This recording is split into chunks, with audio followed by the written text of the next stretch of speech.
Another one. Don't know if I'm still in Scotland, but yeah, it's quite nice. Very pretty. Begun in 122, that's the year, at the order of Emperor Hadrian of Rome. This wall stretches stretched from coast to coast in Great Britain. It kept the hordes of northerners out of the Roman south. Kind of like the wall in Game of Thrones, except I don't think the northerners had any dragons come down and attack the Romans.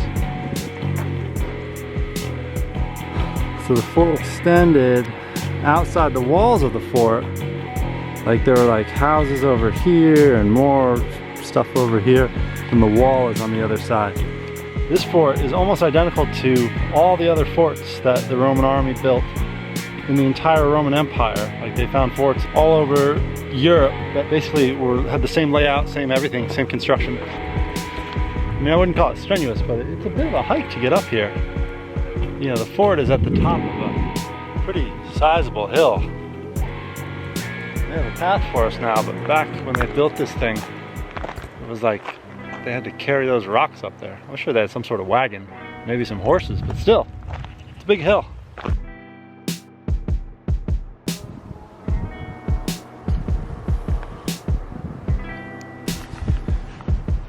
This was a Roman steam room 2,000 years ago. They had a copper boiler, steam. These are barracks.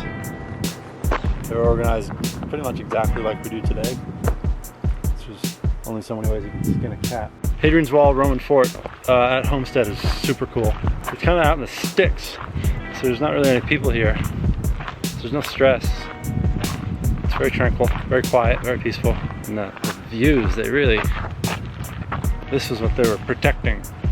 That's to the south, that's to the north. It's really quite spectacular. Thumbs up, A+. Definitely worth whatever detour it takes to get here. Onward, heading south. We were running out of daylight, and so I didn't realize that the Robin Hood tree is only like half a mile from Homestead Fort. Robin Hood tree is like, it's like the lone tree in the middle of a big dip in the middle of the wall, and it's there all by itself.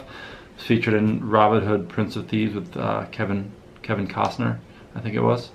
So we missed that, but next time.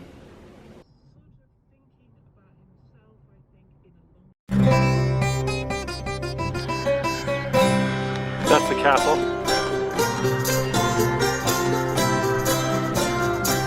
This here rainbow arch dates to the year 1090. That is 929 years ago.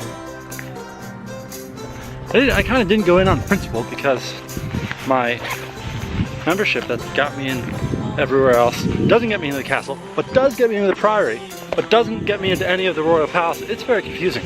You have to have like 15 memberships if you want to go into these places, or you have to pay 10 or 15 or 20 quid to, quid is a pound. Pound is $1.27 to get into them each time you want to go. It gets expensive if you're hitting like 5 spots a day. Much better weather today for riding. Quick pit stop in New York to see a few things. The castle was like the top of the town, and there used to be the wall used to run all the way to that other wall I was just on. And then that wall formed the town. And all that, the old town is actually the new town. And the new town inside the wall is the old town.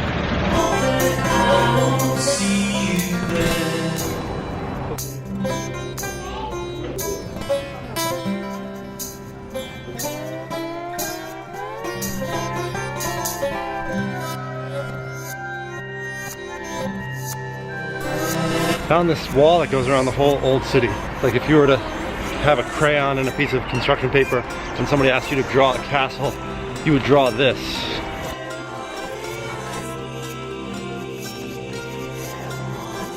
Also really appreciate no handrails. That's a good 8-foot drop that if you're not paying attention, you just walk right off of. I found a chocolate factory. It's surrounded by garbage, but the chocolate factory itself is protected by glass. So there's a man grating what appear to be cocoa beans. and then he puts them in the bin, and then he puts the bin in the roaster, and then the roaster roasts them down the chute into the other roaster, which puts them up here, which agitates somehow, and then goes there. I have absolutely no idea what this sorting process is or means.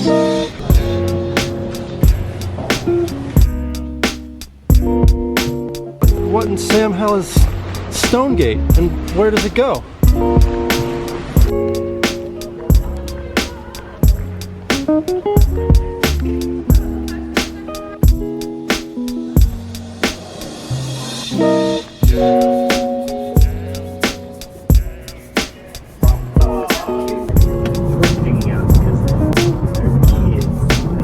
One thing left on my list to see in England is like an old, proper, great house. So this one was on the way down south, so I stopped by, and it is a big, great house.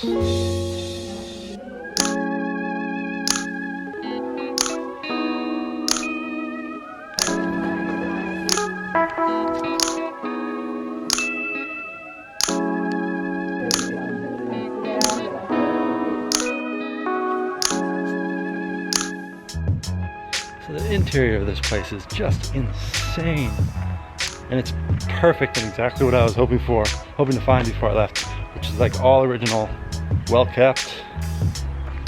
The house is really incredible. Like inside the house was a full-size, not small chapel, ornate and beautiful, and like had an entire floor just for the nurseries and the kids, so the kids didn't bother the parents.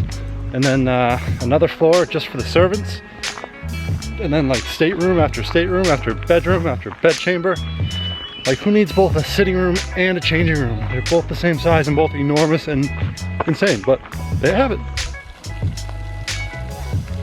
Some sort of Pantheon-like monument, but it's really far and that's a lot of walking. So I'll probably just look at the book and see it from here. Here's more of those trees that I like. So just a bit of history about the house.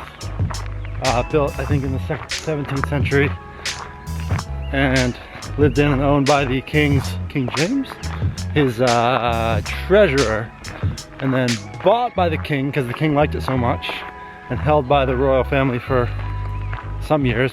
So it was a palace, no longer a house, and then given back to, or sold back to, the treasurer or some other private entity in the 18th century, and has been a non-royal palace ever since. Audley End, definitely a highlight of the trip. Everything I wanted to see in like a great house, as it's called. Just incredible interiors, freedom to walk around the whole place and see like the not the crew quarters, but the servants' quarters and the bed chambers and the dining rooms and the grounds, and everything about it was perfect and beautiful, and I'm glad I made the stop to see it. All right, it was right on the way to Dover, so I stopped to see the Friars Hall barn, which is totally awesome because of the interior structure that's still maintained. Unfortunately, I think I got here too late because all the doors are shut and locked. Alright, I made it to Dover. In the background you can see the castle there. I made kind of a research error where you can't really appreciate the cliffs from Dover because it's just all one gigantic port. I tried to go down the end there, but I almost got stuck onto a ferry headed to France, which would have sucked. And the Seven Sisters, which I thought were in Dover, are actually not in Dover, and I don't have time to go see them now.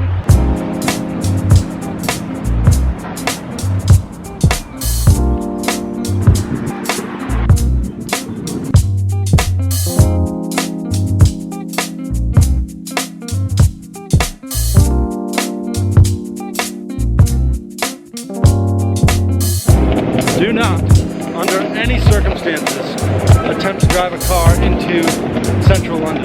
Just don't do it.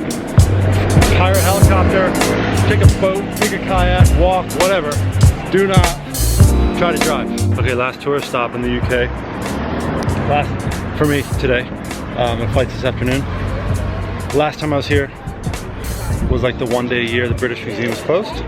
Today is very much not closed, although it did open 2 hours later than I expected, because I read it wrong on the internet, and so I don't have much time to tour around, but an hour and a half to speed walk.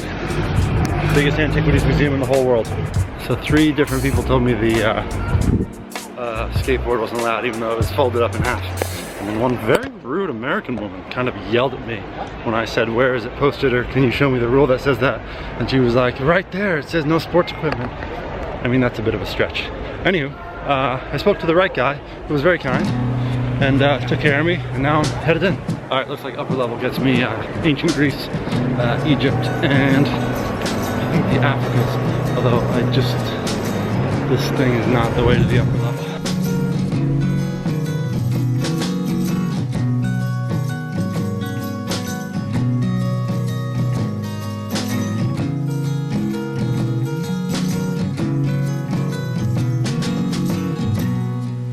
The Rosetta Stone is very popular.